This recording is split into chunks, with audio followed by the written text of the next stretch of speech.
Susan, I am so glad to see you. Hi. So, this finally happened. We have emailed to each other back and forth, and I've been a big fan of yours for so many years. We use so many of your products on all of our dogs here. This is exciting, face-to-face meeting, sort of. So nice meeting you because, when I was preparing for this chat, I was really intimidated because I was thinking, I don't know much about behavior. And my dog is, he's perfect. Every dog is perfect, but he does have some bad habits. And I also feel often that I'm not giving him enough things to do. And he's a border collie. So we'll have so much to talk about. And I know that our listeners and viewers are going to be really keen learning all the stuff that you know. And before we start with the signs and stories and hints and points, I'd like you to take us to the very beginning of your life and how you got into dog training. Wow. And maybe not about dog training only. Also, I'd like to know the person. I'd like to get to know the person behind the dog trainer with accolades and achievements and championships and wins. So, who are you as a trainer and also as a person? That's an interesting question that I've never been asked before. And I think they both have influenced each other tremendously. And I think if you own a dog, that you are a dog trainer when you own a dog. And that dog absolutely influences you. And what we learn now about the science is it influences your neural pathways. And all the things that I always put out as an intangible kind of ethereal suggestions, now science is saying, yeah, you're onto something. So I grew up in a family with 7 brothers and 2 sisters. Oh my goodness. Very much influenced by my brothers. Whole family. Yeah. And 25 years between us all. But I was really influenced by the boys more so than my sisters. So my sisters were very girly and I was very much a tomboy. So I loved sports and played every sport I could. And I kind of went towards the mindset of sports. And so I was a big fan of people like the late John Wooden and Lou Holtz and another big one, Zig Ziglar. I was a big fan. So it was all about positivity. I remember one time working out and listening to Norman Vincent Peale's The Power of Positive Thinking. I listened to that. It was a 9-hour cassette. And I listened to it on repeat for 8 months. I kid you not. So yes, I have ADHD, and yes, I get obsessive about things. Those definitely were huge influences in my life from the time I was a teenager. And my sister, who was 7 years older, she showed dogs in conformation. That's when I fell in love with it all. I don't know how my sister, as a 12-year-old, decided she wanted to show dogs in conformation, but it wasn't until she was in her early 20s that it happened. And by the time I was in my teens, I would tag along and help. And when I wasn't helping her, I would stand by the obedience ring in awe. Like I thought it was magic that people could make dogs do those things. And this was in the 70s when dogs weren't taught in a way that was filled with kindness. I thought that was something that only certain people of this world could achieve. And wouldn't it be magical? It was a pipe dream. And then I went to university. I went to the University of Guelph and I studied animal behavior there. And I became fascinated with one of my intro psych classes, which led me to animal behavior courses, that I really got interested in the idea of influences of behavior. I went from there and I got involved with horses. So I was involved with horses and my number one love was cows. I believe it or not, loved cows. So I made my way through university milking cows, which is all kind of funny, because I'm vegan, but I have a degree in agriculture and studied majoring in animal science. But of all of those things, I believe they're meant to be. So my days when I milk cows it's a tough life, getting up at 5 a.m. and working till 8 a.m. But I really developed strong work ethic. And again, a love for all animals, not just dogs, which is I find it so fascinating, Susan, because I grew up in a family. My dad was a farm vet. So I started with the cows, basically. Then I moved on to horses. Then I went through cats onto dogs. And, you're describing the work ethics and all that stuff. Like we had to work in the stables, right? And we had to, all that. So I almost feel like we are from the same universal cluster. Yeah. Somewhere out in the universe, there is the there are the people like us who go through cows to horses to dogs. I was obsessed with cows, and I had decided I wanted to be a large animal vet. So that was my goal, being at the University of Guelph. And it was definitely a higher hand that said, this isn't what the plan is for you, because I developed a severe allergy to cows, which is bizarre. I could be in the dirtiest, dustiest horse barn, but I couldn't be in a pristine milk parlor. And I went through, when I was in university, I did like allergy shots because I was determined to spend a life with cows, but that wasn't where I was meant to be. So it just didn't work for me. I still had this horrible allergy to cows. So that brought me around to dogs. I was showing in dressage and riding horses, and one of my coaches said, why don't you get back in dogs? And I'm like, yeah, I love horses. And they're like, you can have both. So led me to getting a Jack Russell, because if you ride at the time English, then you had to have a Jack Russell. And I like that. I can imagine it. Like I've seen that before. absolutely. It was like people who rode Western had Australian Shepherds, and people who rode English, they had Jack Russell Terriers. I don't know if it's like that. This was many years ago. So my coach said, let's go to training classes together. And I said, well, I know how to train dogs because my sister had, her first dog was a toy poodle, and I taught it all these tricks. And so she encouraged me to go to a training class. And it was in that training class that I asked one of the instructors, now I'm hooked on this. Tell me a good dog training book. And this was in 1988. He said, there hasn't been a good one written yet, but you should buy Karen Pryor's Don't Shoot the Dog, because it's the closest thing, and definitely changed my outlook on animals and led me to my mentors, the late Dr. Marion Bailey, who was a graduate student of B.F. Skinner's, and her husband, Bob Bailey, who is still a mentor of mine. So they were doing amazing work out of Hot Spring, Arkansas, training animals for, I think 80% of their income came from the military, for animals for espionage. And 20% came from the General Foods doing, teaching chickens to play tic-tac-toe for fall fairs and things like that. They're doing amazing things out of this place in Hot Springs, Arkansas. So I just fell in love with their work, and I would go down and spend 5 days straight learning how to train chickens, because they found them to be an amazing model of behavior. Wow. So, I'm just kind of listening to you, and it's all coming together because I've been listening to podcasts and learning from all sorts of different people, including yourself. And I love the idea that I kind of knew that we are programming our dog's brain through the neural pathways, and we're building them and enforcing them and all that stuff.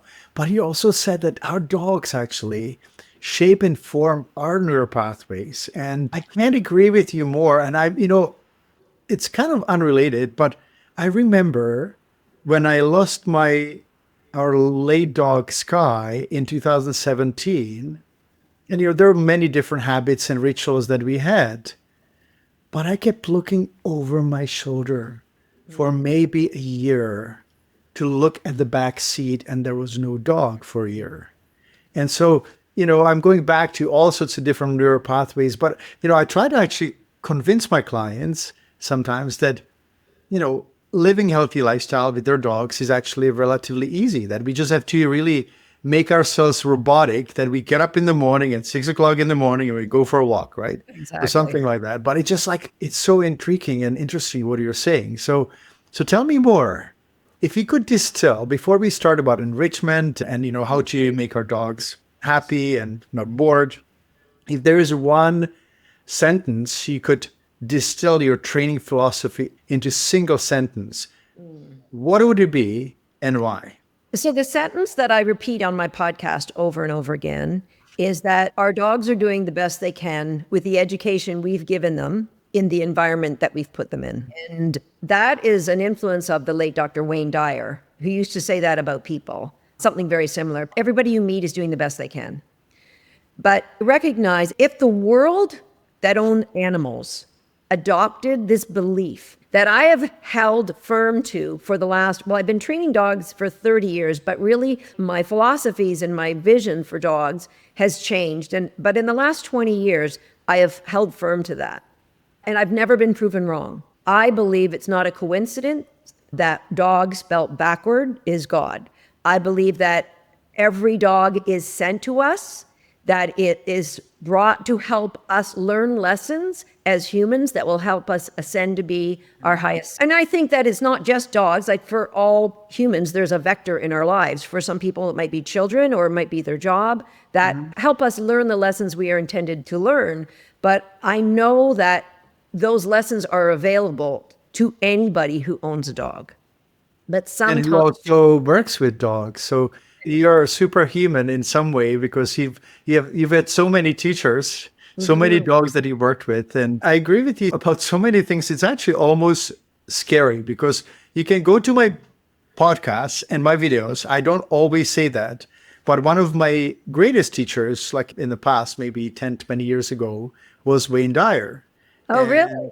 And he also said that we have to do what we love to do, that we have to basically, what we lose ourselves in is what we need to do for life. That's our mission, that's our passion, that's our job, right? So how has your understanding of animal science and behavior evolved over time? Like, there's always a timeline. I started with conventional medicine and now I'm kind of saying, please don't use too many drugs, use natural diet. How did it go for you in animal training and behavior? We're both scientists, and we both understand that science is a glimpse of truth today. It isn't truth forever. It's an accumulation of what we know. And so I look at what we know in the world of reinforcement-based dog training or force-free dog training or whatever label you want to call it, is so much more than we knew 25 years ago, where I watched those dogs in the 70s that were not trained with food or toys. They were trained with the absence of punishment means you done correctly, is the reinforcement that you get. My upbringing in the 60s. Yeah. I don't think it's a coincidence that there's a parallel, that in today's world, there's still a huge facet. I would say probably the majority of dog trainers, and definitely the majority of the popular social media dog trainers, absolutely believe in opposition to me. They believe that reinforcement has a huge role in dog training, but dogs need to know, do it, damn it. Whereas I truly believe that dogs are doing the best they can with the education they've been given. And so if you believe that dogs test you or they test boundaries, then when a dog does something that you believe you've taught and they should know better, immediately you can't help but feel wronged. Ego steps in. And you might grit your teeth when you're training. Now, it might escalate from there. Some people might start screaming and throwing things and really harshly correcting their dog. But let's say the most perfect human being that trains this way, there's still going to be a moment of, oh yeah, you're doing that to me? What kind of neurochemicals are being dumped in our system? How does that cortisol affect us? And then we know there was a great study done at the University of Naples, I believe, in Italy. I actually went to visit the lab and talk to the scientist who did this study because I was so fascinated by it. So Giovanni, I can't remember his last name. Anyway, he had a lab in a different country of Europe, collect sweat samples. You may have heard of this story. They collected. No, So he had them collect sweat samples from people. The first group of people, they showed like a really scary Stephen King movie so that people watching were terrified. And they collected sweat samples from those people. Then they had a different group of people watch like a Disney funny, heartwarming, and they collected sweat samples from those people. And then I actually have pictures. I went into the lab and saw the experimental design. They still had it set up. And what they did then is they had a stranger sit in a very small cubicle reading a newspaper. And as the dog and their owner, they just put out people who own dogs in the neighborhood. Come on out, and if you want to be involved in the study, so that all different breeds, they would walk into this little cubicle the man's reading the paper. They would have the owner turn left, and there's a little chair there. So the dog could see the man reading the paper, sitting with their owner on their leash. And then after everybody kind of settled, I can't remember exactly how long they gave that to happen, a few minutes. The researcher came in with a box and that had a sample of one of those, either sample A or sample B. And it was ridiculous, the findings. Like, it was in excess of a 90%. So once the box was there, they released the dog, and the dog immediately, being a dog, there might be food in there, they immediately went over and sniffed the box. If the dog sniffed a box that had a Disney smell, they immediately, like, they started to get soft and wiggled their way over to the person with the newspaper. And some of them, almost every dog approached the stranger and approached with a very soft body language with a tail wag. When it was a Stephen King movie smell, 90% of the dogs got suspicious. They may have growled. They ran back to their owner. They hid behind their legs, proving our emotions is directly going down the leash or in the room to the dog. Thank you. Because I've been, we'll talk about that, the leash aggression and all that stuff. We'll have so much to talk about.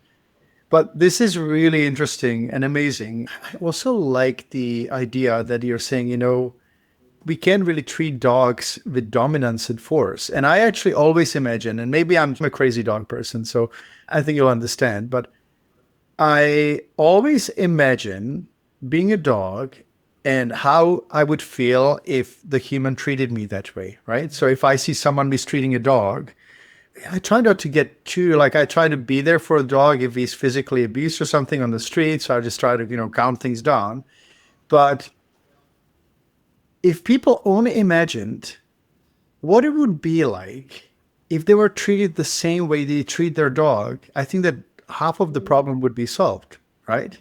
I had a coach who was a specialist of jumping for horses, who I convinced her to look into teaching dogs how to jump better for the sport of dog agility. She would always say, if people had to ride their dogs, they would know the demands they're putting on them are unfair. So it's kind of the same thing. If you could see through the eyes of your dog, and that's why dogs are such brilliant creatures, because they put up with the BS that get handed to them, and they know they're here as souls that are meant to help us. And so they will put up whatever that is.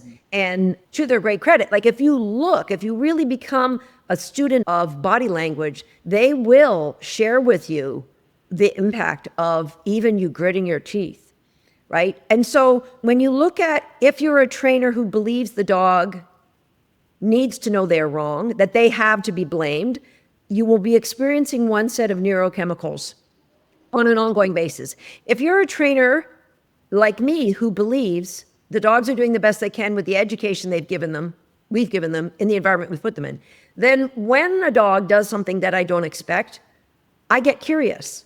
Yeah. Did I overwhelm you by the environment I put you in? Was the challenge too great? Or did the training I thought I did, was it incomplete? And I'll always come back and I'll work on one of those two things, and I'll always get great results, Peter. Wow. So I'd like to hear a story where a dog surprised you and when you learned something completely unexpected, when a dog taught you something that you didn't expect. Can you remember? It's pretty much daily. Any dog will cooch me. So mostly when I'm raising puppies, I expect the unexpected. So I'm always looking for what they are uptaking. I'm looking for the light bulb moments where the puppy goes, you get it. Okay, we can work together now. I give that puppy autonomy. I want them to make choices. I empower them. I will reinforce you. I will create an environment that makes you want to choose what I want you to choose, and then I will reinforce that choice. And Give me an example. There's a great game that I learned from a student I was teaching in Italy, and his name is Vito. There's a podcast episode on it. I called it the Vito game. I've been sharing it all over the world. And so if you sit with just a handful of cookies And I use 2 targets. You would do 2 paper plates, one on each side of you. You sit cross-legged in a small room where there isn't anything to distract the puppy, and you're just sitting with your hands kind of hovering over. Now, our puppies all learn a game called It's Your Choice, which our team has got a link set up for your podcast listeners that they can get access to this game so that the dogs won't mug you for the cookies in your hand. They're going to figure out how they can earn them. When the puppy or the dog just kind of walks in the direction of one or the other plates, you just drop a cookie on that plate. So then they eat it. They might look up at you. They might start moving back to the center because that's where it all started, and you drop a cookie on the other plate. And then they eat that, and after 2 or 3 cookies, they're like, oh, game on. And they just start going from plate to plate because a cookie's going to be dropped.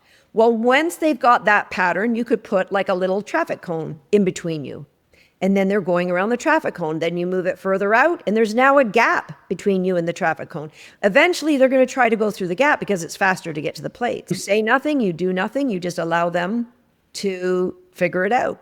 So they go back through the gap, and eventually they go, well, how did I get all those cookies? Oh, I went around the cone.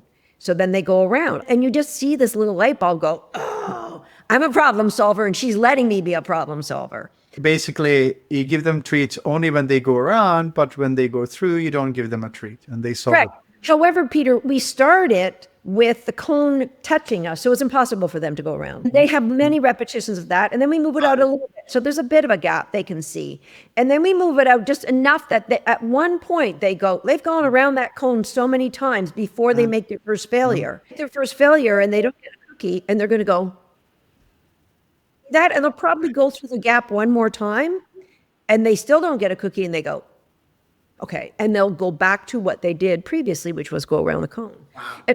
And so we'll play games like this to create any behavior that we want. We can get them circling the cone. We can get them going from one cone to another. We can grow that to be anything we want. So the way that we teach dogs at Dogs That, all of our classrooms, our online classrooms, anything we do in person, everything is done through a game that engages the dog's brain and that gives full autonomy to make choices. We start out with easy choices, but quickly we can grow to a point where we have a rescue dog right now. He's probably the biggest puppy we've had here. So he's 9 months old. We got him at just before he was 4 months old. Actually, he's 8 months old now. He is 70% of him. We did the embark test. So 70%, he's American Bulldog, American Bully, German Shepherd. That's 70%. Then some Alaskan Malamute, some Siberian Husky. He's a big dog, confident dog, he's been trained this way entirely. So I was doing some work with him last night because I want him to, what we want from our dogs, I'm getting ahead of myself, but let's say we have a dog who chases squirrels or chases chipmunks, and a dog like that would definitely want to kill them. Right? And it goes back to a dog's innate drive. Dogs have what's called a canine predatory motor sequence. It starts with a sight, a sound, a smell that they alert. I heard something. And then they will locate. That's the second step in sequence. They locate, they'll stalk. They don't go from locate to chase because they know if I chase and the animal's 200 feet away from me, I'll never catch it. So they go locate. Then they go stalk. From stalk, when they get close enough, they'll chase. Then after the chase, they'll do a bite to grab, a bite to kill, then an evisceration, and then a consumption. That is the innate. That's the program that they've been programmed for hundreds of thousands of years. But the breeding of domestic dogs has diluted some sequence. With border collies, as you know, if you own one, the stalk has been exaggerated. So a border collie can stalk for a long distance, right? So that's pretty much that. But what most people who are training dogs, they focus on what they don't want the dog to do. They don't want them to chase. They don't want them to bite.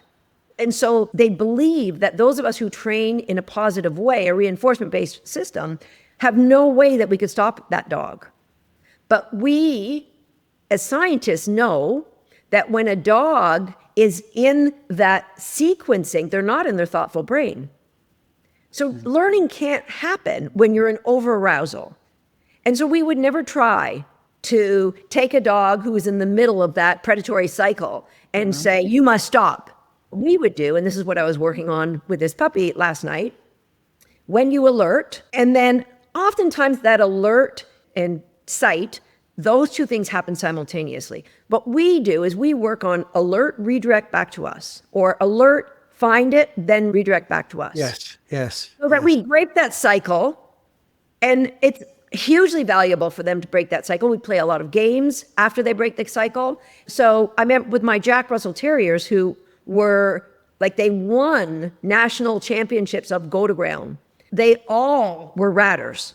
All the Jack Russells I owned, I'd take them into the barn, they'd kill the rats in the feed room. So they had that. I could let them chase a squirrel. And I would purposely say, where's the squirrels? Where's the squirrels? And I'd open the door and they'd make that terrier scream. Ah! I'd let them get like part way. And then I'd just say, all right, mom back. And they'd come running right back. Wow. Because you teach them how to break that natural response. Yeah, I get it. To redirect. There is so much that we could talk about today. And I have a feeling, tell me if I'm wrong, but I have a feeling that we will probably have to do continuation of this because we have a lot of questions that people will be wondering where to find all your information and all that. And we'll tell everyone where to find you. But before we do that, I'd like to talk about canine enrichment. And Robin, one of my team members, she's got 5 dogs. They're amazingly trained. She loves you. And whenever she talks about enrichment, I'm thinking enrichment, it sounds so weird. Like, why is it called enrichment? Because, enrichment in the original kind of format is enriching yourself, right, with something. But so tell me, why is it called enrichment? What is behind it? And why should all dog lovers actually really listen right now? Enrichment feeds into the natural drives of the dog. And I think there's as much misunderstood about enrichment as there is understood. So we could talk about what enrichment is and what it isn't, because there's enrichment alone, there's enrichment with socializing, there's enrichment with engagement, there's enrichment for fitness or for conditioning. But really good enrichment will feed into the dog, what the dog needs physically, maybe but maybe a combination of what the dog needs physically or emotionally, that they don't all do that thing. Like I talked about the canine motor, predatory predation motor sequencing, that there is some enrichment that feeds into that. So I recognize early on with my puppies, what part of that cycle is very predominant in the puppy. So for some puppies, they love squeakies. That is the bite grab part of the cycling that they love. And they'll mouth that squeaky over and over. Some, they get the squeaky and they just want to eviscerate. So if I have a puppy that likes to eviscerate, I do not want my puppies to eviscerate stuffed animals because, as you know, as a veterinarian, that could lead to some serious complications and need for surgeries with impaction. I replace that. I see what it is that puppy likes. What is that natural part of the cycling that they tend to, and then I will replace that. So, for example, almost all my dogs, they love the evisceration, but I've never had a dog that destroys stuffed animals because I recognize that early on, and I replace it with something I call puppy bombs. Anytime I'm going to have a puppy or bring in a rescue dog, I collect toilet paper rolls and paper towel rolls. And I just fold in the end, put a few cookies in there and fold in the ends. And then the puppy gets to shred that in order to get, they're eviscerating and consuming. It's part of their natural cycling. So enrichment feeds into the natural drives, emotions of a dog. So it could be like some dogs love to scent. So hide and seek would feed into those natural drives. Hiding cookies or hiding toys would be something. I think enrichment has to provide agency for the dog in that they are in control of whatever that enrichment is. You aren't telling them that they have to do this. It was Wayne Dyer. Whatever Wayne Dyer said. So it's like when our dogs lose themselves in time and are totally gone because they just love something. That's the part of enrichment. Is it right? Exactly. So It gets free choice. It creates what we call a positive CER, a positive conditioned emotional response. Like the dog feels that when they are engaged in an enrichment activity. It has a level of challenge. I'll talk more about how to create all this in the activities that you're giving that. But for example, if you just said, I'm going to give my dog a bone every day, and it's the same bone every day, not a lot. I mean, it could be a little enriching, but not the same bone every day. You've lost that. So that brings me to another point about enrichment. There needs to be variety. Very diet of enrichment. A varied diet of enrichment, just like raw feeding. You need varied protein sources for your dog. Smorgasbord, targeted towards the natural instincts of a particular dog, correct?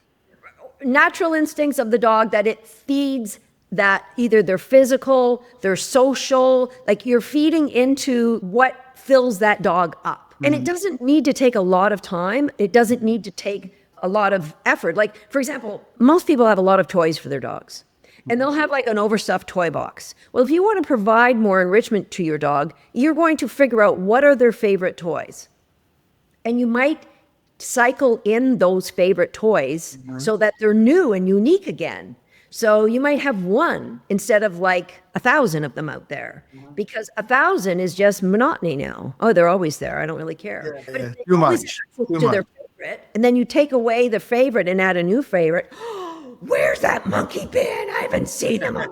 So all of a sudden it creates more of that positive emotional response from the dog, that it is something that they look forward to.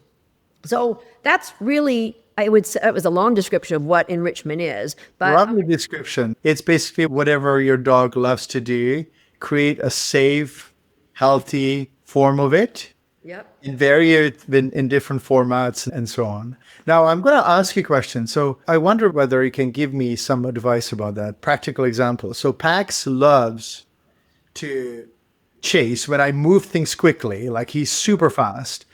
And when I let him get something, whether it's a toy or even a leash that, that we have like tied in a knot, and he loves to shake it. So he doesn't really chase animals. That is the cycle. It's stalk, chase, bite. The shaking is the kill. It's just, you're giving great demonstrations of that. Okay. So how do people find out what their dog's preferences are?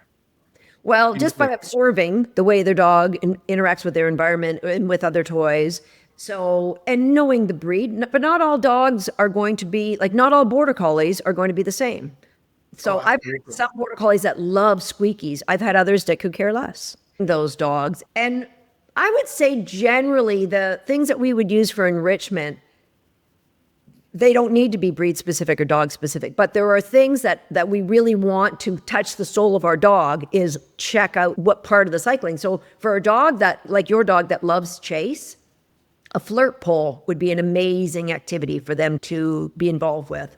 They get the chase, quick changes of direction. Yes, absolutely. You're so right. And for bulldogs, it's basically, it's skateboard, right?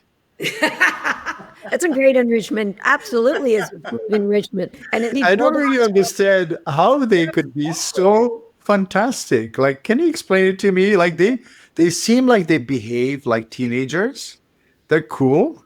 Yes. They push off and they ride. Like, can you explain it to me?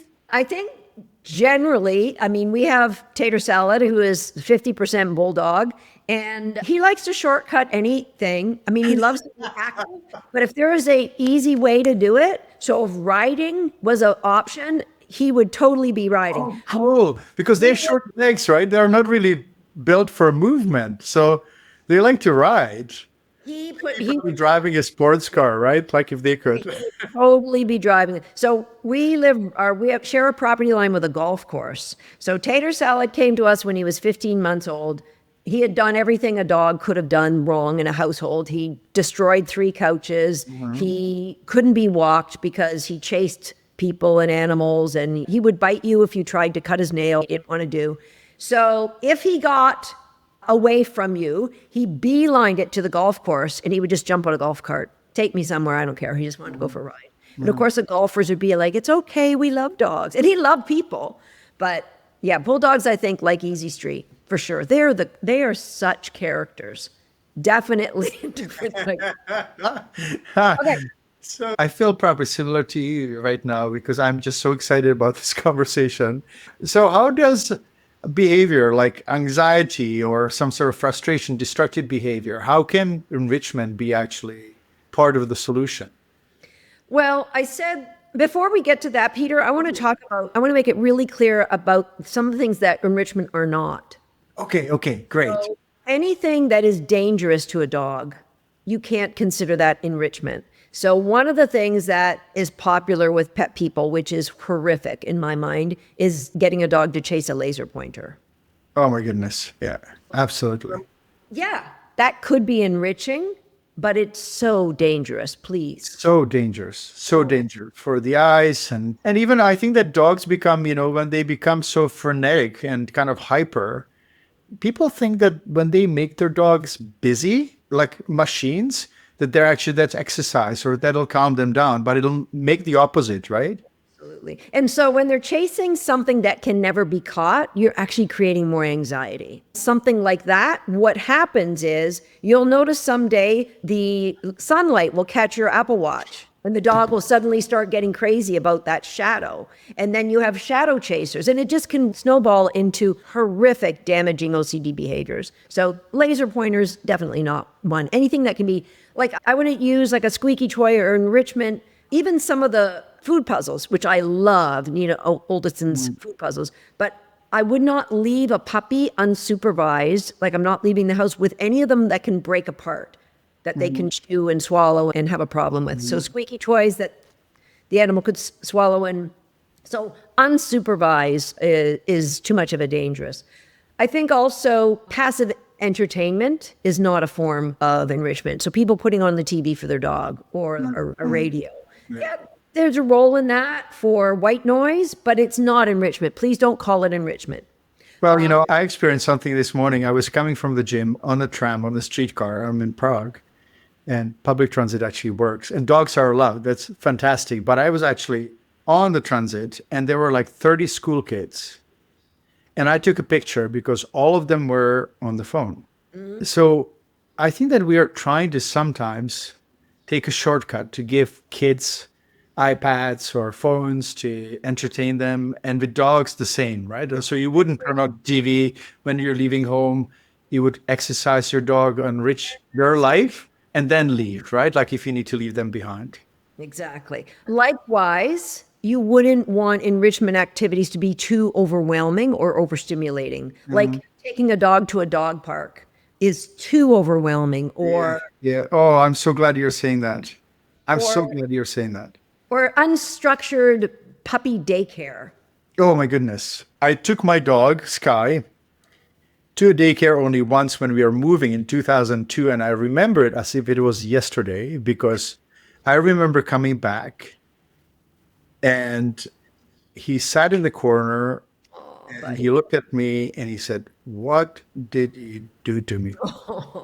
It was just so overwhelming. And I know, like it's mayhem, right? It's mayhem. So, with all the respects, I know that many daycares are there, organized and well structured, but it would be another chapter, another talk about how to choose daycare and how to choose all those, how to choose these places where we take our dogs.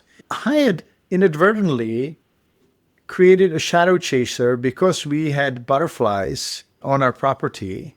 Nice. And they were throwing shadows. And my dog Pax, when I was working and he would be out, he would start chasing these shadows.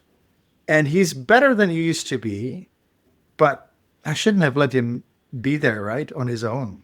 Well, ideally, when you notice that, and it's going to happen with some dogs more than other, to notice it, you just redirect them. Have them, I like what I call as a hot zone. So if I'm out in the garden and I see that potentially the dog could be obsessing on something, then I'll just say, hup it up, and there'll be a raised dog bed somewhere for them. They can then be, you can hang out with me, but I don't want you, Nice. going off chasing wildlife or obsessing on a shadow or in the water. Like digging in the water. I have another obsessive border collie. Or fishing. Is fishing okay for golden retrievers? All of those things I think are great enrichment. is used as a tool, but not allowed to be OCD behaviors. So give them free access to those sorts of things. They How would do be you recognize the OCD between OCD and enrichment? well. If I gave one of my border collies, he's almost 15. If I gave him access to a pool, he would just stay in there and dig in it. Oh, really? Oh, Right? He really? loves to see the water splash. And so he definitely, at the end of our walk, he gets to go in there and paddle, and then I call him out. So any behavior that the dog starts to obsess about, they love it. It has to be put on cue. You get to do it when I invite you to, and you ignore it at any other time. That's part of the game-based training that this is. And I would say with most enrichment activities, there's a cue that goes on before them. Certainly not all, but definitely most of them. And when you think about enrichment, there's some that are just enrichment alone that I just love to see the dog enjoy themselves. So squeaky toys are one. Who is the 8-month-old bully puppy that we have? When I was training at the end of yesterday's training, I was training some really hard brain games, and it was about chasing prey and stopping when I asked. So I had a toy, waving it in front of his face, released him and asked him to sit or down while the toy keeps moving. And if he did that, I threw another toy behind him, and he could grab it, and he just ran around the field squeaking it. And squeak and squeak. And that was a release of stress. That was really hard brain work. And now I get an exhaust. I get decompress by running around and squeaking. So that's just plain enrichment alone when you let a dog just play with a squeaky toy. And that's okay. But a lot of enrichment can help you grow behaviors as well. And as I said, if you're going to have toys as enrichment, I would rotate them. Same with bones. Like giving a dog a Kong. People say, oh, my dog's enrichment is I give him a Kong. Well, if you do that every day, anything you do every day is no longer enrichment. Anything that you do every day for anyone, right? Like we can be in the best place and do the best things. And I sometimes actually, I've been really intrigued by the fact that humans, when they come to a new place, they liven up, right? Yeah. When you have visitors, they come to your town, they go, oh, it's so amazing. And you stop seeing things. But nature, based on what I've read and what I've learned, has conditioned us to notice only the new things that may be unsafe or dangerous and so on. So in dogs, probably very similar. They get bored of seeing the same thing. Or of eating the same thing. Oh my God. I think I could share this with you. Long time ago, my dear friend and team member, she's been still with me after 20 years, Emma, and I decided to pull a prank on a couple of our clients. They were old ladies, super sweet, like a Jewish lady and her friend, and they were in their 80s and they were super cool. And they came made up and, all done up and with their little doggies. And we decided to serve them uncooked pasta on the plate. And first reaction, they didn't know what was going to happen. And they, oh my goodness, they served us dog food. They were cracking up. But that's one of the issues with processed food. Not the only one, definitely, but feeding the same thing over and over and over. It's unbelievable.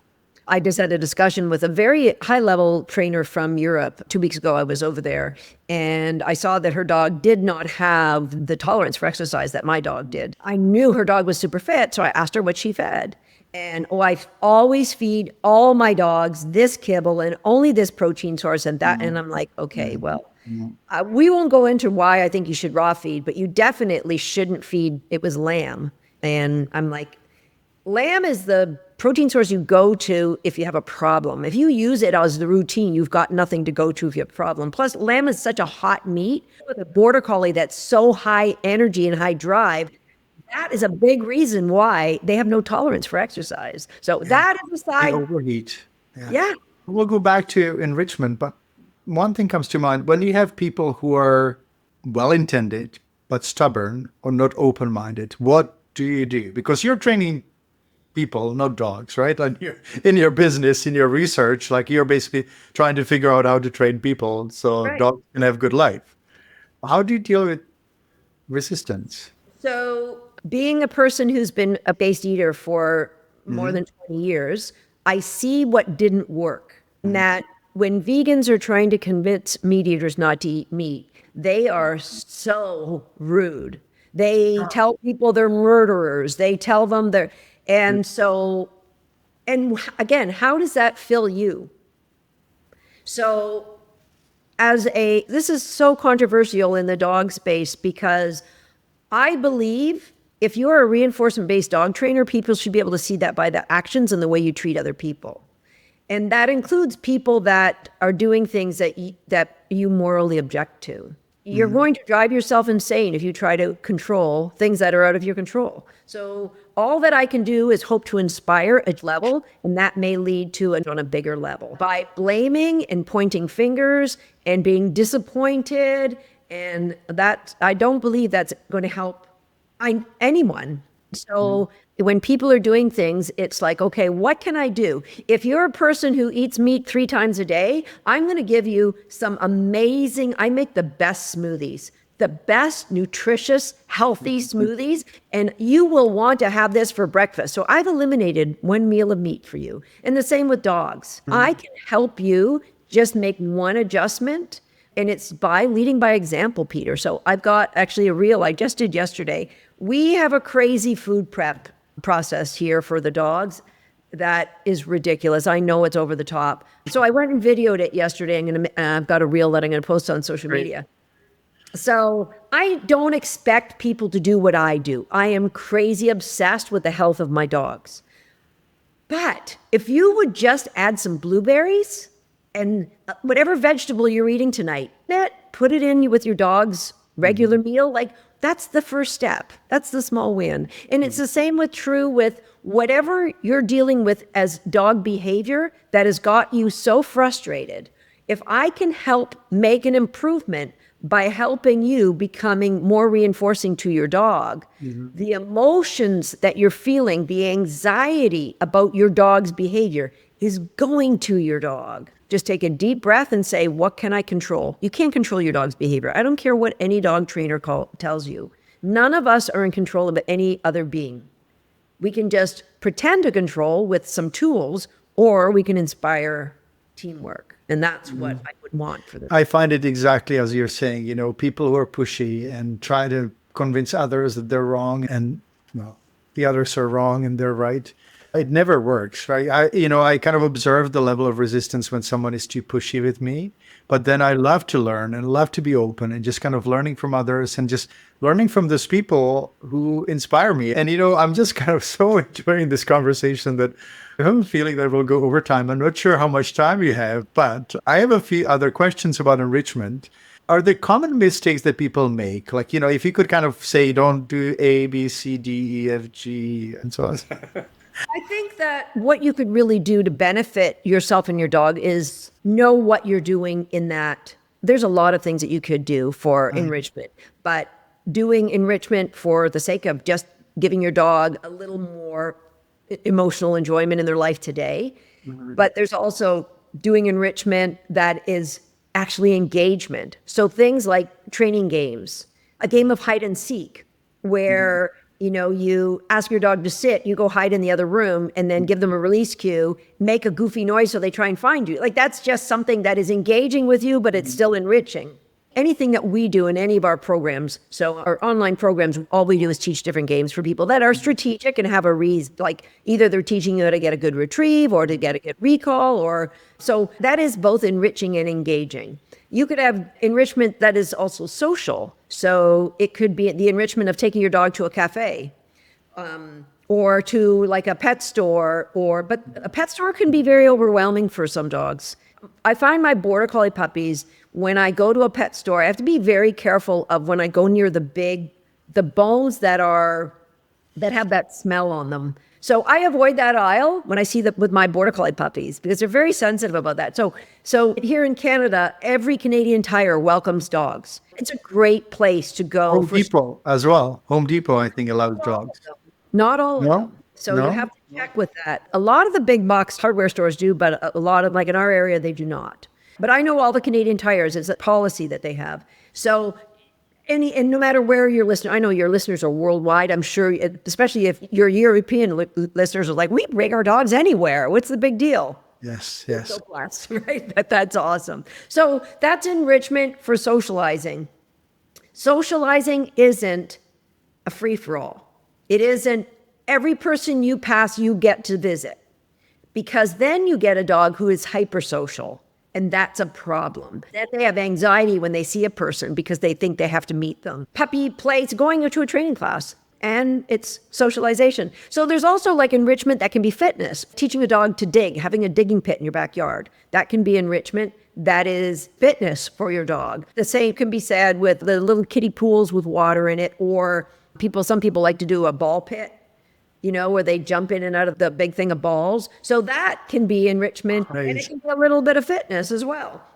But there's just things I like to do enrichment that when I'm doing it with a puppy, I'll be specifically conditioning something. So snuffle mats, where you can put different treats in the snuffle mat. I will use that anytime I have a puppy in an X pen and I'm going to take the other dogs out for a walk. Because if you get in the habit of just leaving the house and leaving that puppy behind, you will be creating separation anxiety. Point, that puppy's going to get anxious because they're not getting to go. Young, I will use things like puppy bombs that I mentioned with the toilet paper rolls, knowing that they're going to eat some of that. So just to give you a heads up on that. It's eco-friendly, no chemicals, unbleached, please. Exactly. That's what I'm saying. So the puppy puzzles, there's varying levels of complexity because remember I said challenge is important. If they can learn to whip through a puzzle very quickly, you have to keep upping the ante and creating more challenge for them there. So I would give sometimes a puppy puzzle, sometimes a snuffle mat, variety when I would leave, that it's giving some enrichment, but it's also conditioning. It's a good thing when she leaves with the other dogs. I don't need to be concerned. It could be a special chewy that the puppy gets when you leave. With puppies, there's the company's called Freeze Bone, and they make all different things that you can freeze. And we put like rabbit ears in there. We put blueberries. We put all sorts of things. They have some that are like a tree, some that are like a mat. So that might be one of the things when I'm leaving that the puppy might get. So it's just enrichment can be like for those dogs like mine that love to shred things. It could be taking paper and putting treats in a paper and then putting that in a box and then putting more paper and treats in that box. And then the dog has to open a box. Yes. So it's better than the stuffing, right? The plastic stuffing. It's much better. So much better because they're using their nose and just finding the treats and they're shredding and they're just ignoring that. But if they did eat the bits of paper, so much better than them to eat the stuffing. Yes. How do you recognize that dogs are bored? Like so many people, so many people actually worry that the dogs are bored. And I have a little bit of a take on that too, because Pax taught me many lessons. But first, let's talk boredom, and then let's develop it into a little tree and see where it takes us. I always go back to my mentor, always said, it's not possible for dogs to be bored. They don't understand that. But it's definitely possible for a dog to be understimulated. I think that is the falling of, people get excited about the idea of without having a long-term vision on what that really means. That a dog isn't like a piece of furniture that is there for you on Saturdays when you feel like doing something. A dog deserves your attention on a very regular basis. But part of the training that we stress is teaching a dog to relax.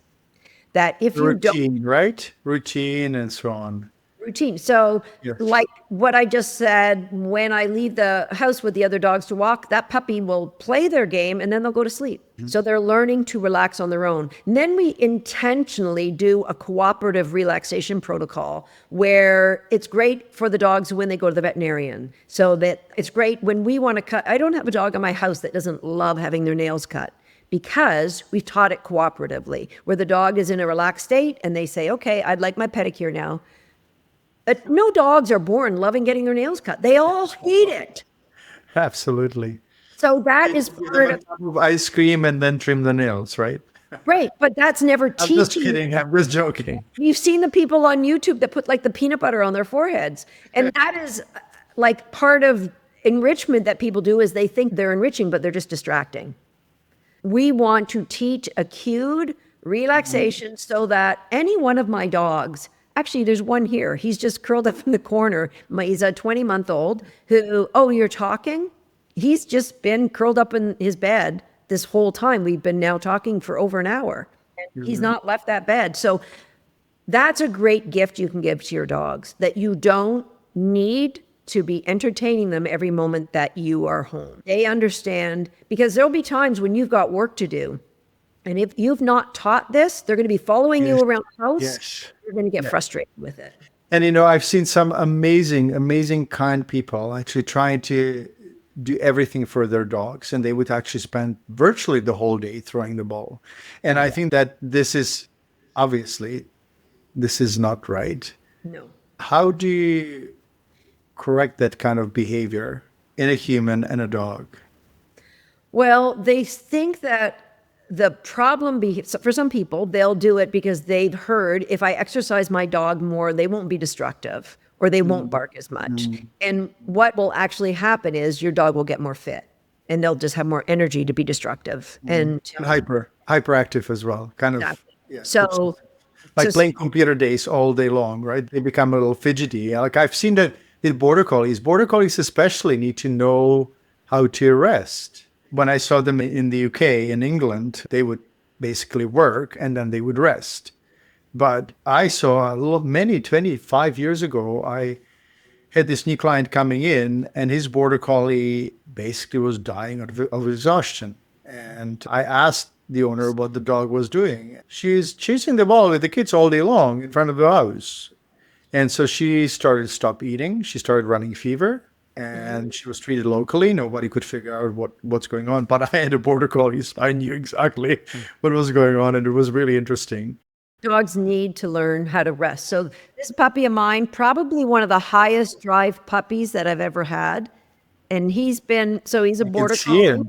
He's been sleeping there for an hour. So, and actually, it's 2:00 in the afternoon, and I'm ashamed to say he hasn't been trained and he hasn't been walked yet today. My dogs get walked for 2 miles a day, and they get some sort of training. I try to do that daily, but we've been very busy because we're opening one of our online classrooms this week. So, oh my goodness, you have to talk more about it. he's just waiting for me to get off. Everyone wait. We'll be giving you some important information. I hope we have still a little bit of time. I wanted to ask you about dog depression, mainly because as a vet and as a dog lover, I actually do have a feeling that dogs get depressed. I just wanted your take first before I pitch in with my observation and see whether. I can share my observations that I believe dogs grieve when another dog in the house is passed. Depending on the relationship that dog had, that is very much a problem for them to overcome, which is why I'm very lucky that my veterinarian will come out to our home here and when it's time for our dogs to be euthanized, because that dog has passed. I invite all my dogs in one at a time to see that the dog has passed. There's a decline in the last 6 months that the other dogs can see, but it also is true of people. When something changes in your situation and there's a person that is no longer there, that depending on that relationship. So he heard the barking from your side, so he decided, pause up. Yeah, that's Pax. He's outside. He's making sure we have a deck, and the deck is on 4th floor. And he loves overseeing everything as a border collie, making sure the buses are going on schedule and all that stuff. I'd like to see your dog. Here, pause up. Oh my goodness. Oh my goodness. This is Prophet. Prophet. And he doesn't look like it now, but he's only 22 months old, but he's already one of the fastest agility dogs in the world. Wow. Yeah. If you watch some of the videos, that'd be fun. Now, Susan, I have had this absolutely mind-blowing experience about dogs being down or feeling down or looking down. And when my dog was neutered at the age of 2 years, because he's a certified service dog for my sleepwalking, and so he had to be neutered. And he completely changed. And I started to see almost like signs of aging. And he started limping. We couldn't figure out why he was limping and all that stuff. So in the meantime, I actually connected with Dr. Michelle Kutzler, who does hormone replacement therapy and has done a whole bunch of research. And so we put my dog on hormone replacement therapy, and I have an article and a whole page on it. But I have my dog back. Wow. And I've done this several times now, another dog, 10-year-old pit bull, who's been always feeling kind of down, neutered at 2 months or maybe 3 months, diagnosed with mast cell tumor about 4 years ago. And we put him on kind of like a very innovative treatment with rapamycin, and he's still around. Mast cell tumor is not grown, but he turned 10 in the winter. And, nothing but sleeping and kind of down and not wanting to go for walks and so on. So we put him on HRT. And the same amazing response where I see actually happy dog that wants to go for walks. He sniffs, he's happy. And also he's much less inflamed, and the same with Pax, like he's back to normal. But, that made me kind of think of all the humans as well, who kind of go either through menopause or, grumpy old men over 60 like me, suddenly start declining. I'm all in on hormone or bioidentical hormone. You are, yeah. So anyway, I wanted to take an opportunity to share with the listeners here as well that if their dog feels low, or if there is some sort of chronic condition of almost any kind, inflammatory condition, learn a little bit more about the work of Dr. Michelle Katzler. Speaking not to you, but I mean everyone. I'm very curious about it, Peter. We'll have a talk about it. We can.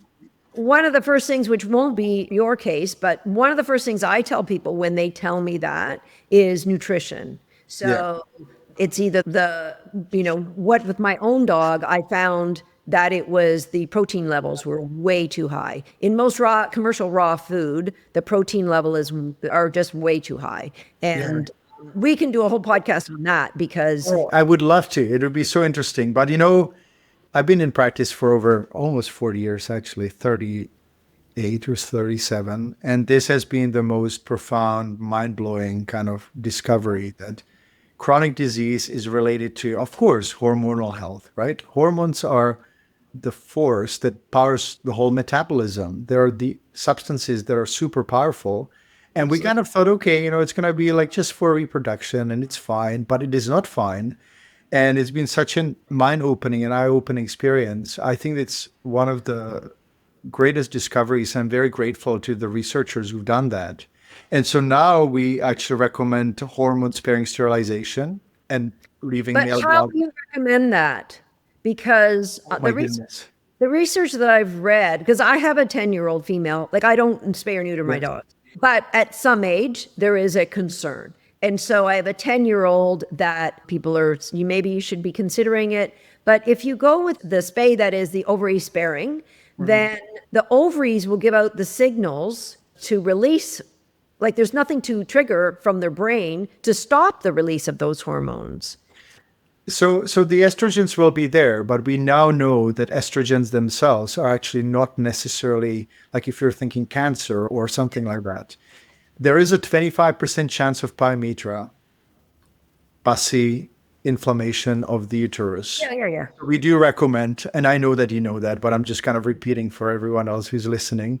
So removing the uterus makes sense, but it's obviously very clearly evident in humans as well that the absence of hormones actually lead to all sorts of different inflammatory conditions that eventually lead to more cancer, more injuries, and more organ failure and all that. So I'd be very careful about spaying your dog and removing the ovaries. Right. Basically, nothing is ideal, right? Like ideally, we should leave our dogs the way they are, but they live hopefully longer than they lived in the wild, to about 3 times as long, right? Almost. Yep. So in females, removing the uterus, and in males, either nothing or vasectomies if we can't really make sure that they won't breed unwantingly. But anyway, it's like definitely another conversation. In Finland, it's illegal to spay or neuter a dog.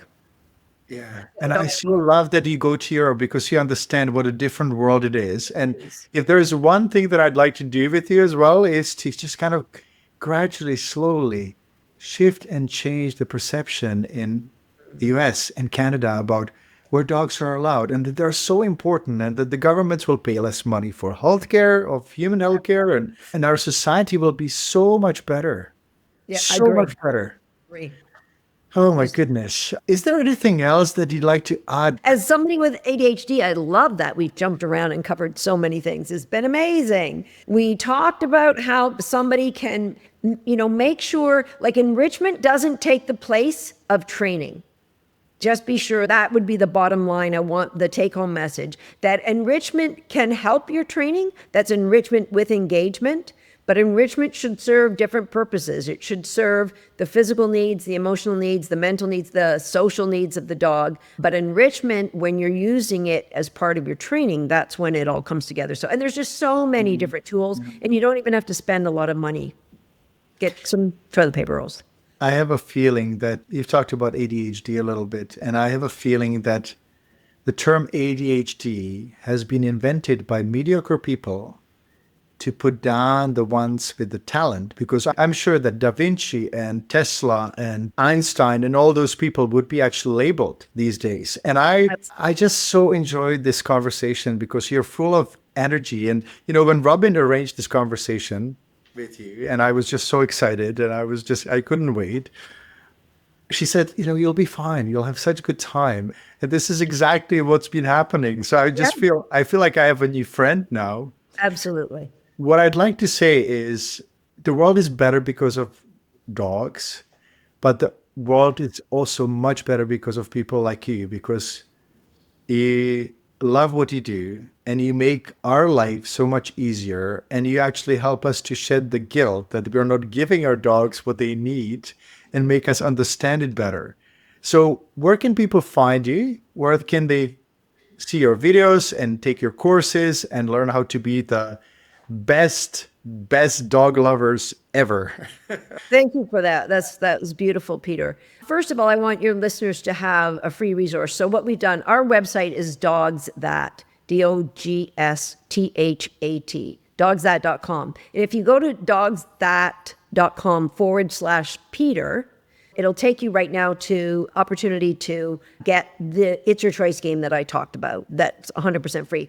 I kind of sprung this on the team this morning. And so they did set that up, but eventually they'll put other resources on that page where people who have listened to this can find our podcast, can find our YouTube channel. Our YouTube channel right now has 400 tutorials on dog training. If you want to learn how to be kind and to lead with kindness in everything you do and all the interactions you have with your dog, then you will go to our YouTube channel.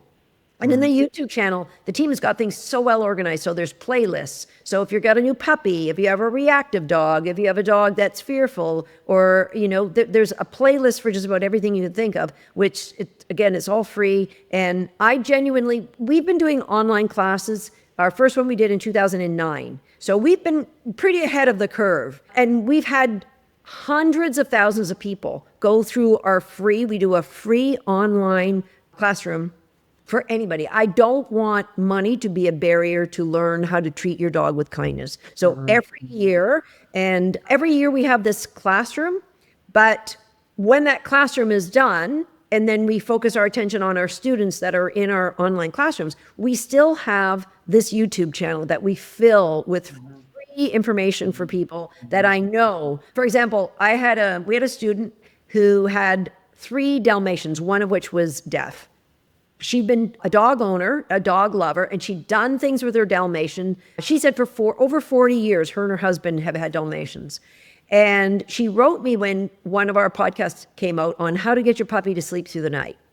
And I said, this can work. Like, I have never been woken up by a puppy after the first night, not with any puppy I've ever owned. And nobody with a dog, other than maybe a geriatric dog, should be woke up in the night. So she wrote me and she said, in 42 years, they have never had a full night of sleep without being woke up by one of their dogs.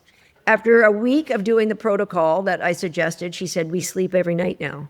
So I said to her, when I die, I want to come back as one of your Dalmatians, because it sounds like a good time going. I feel like it seems like you traveled to Europe and you're Canadian. Yes. You're on the other side of the country than I am. I'm in Vancouver. You are in Ontario. Yes. Thank you so much for your time. Of course. I am enlightened. I feel very grateful for the time together. Well, I'm very grateful for all the gifts that you've given the dog world, and your products are just top shelf. And I so appreciate everything that you provide for all of us dog lovers out there. So thank you. Thank you. Thank you so much. Have a wonderful day. And How we end all of our calls and routines. I don't do this very often, but I can do that too. Every team meeting that we have, so I'm just programmed. I'm on Zoom. I've got to say goodbye with a heart. And Good give work. your dog a hug for me. Will A do. big one. All of them, actually. We'll talk soon, okay? Yep. Bye-bye. Thank you so much.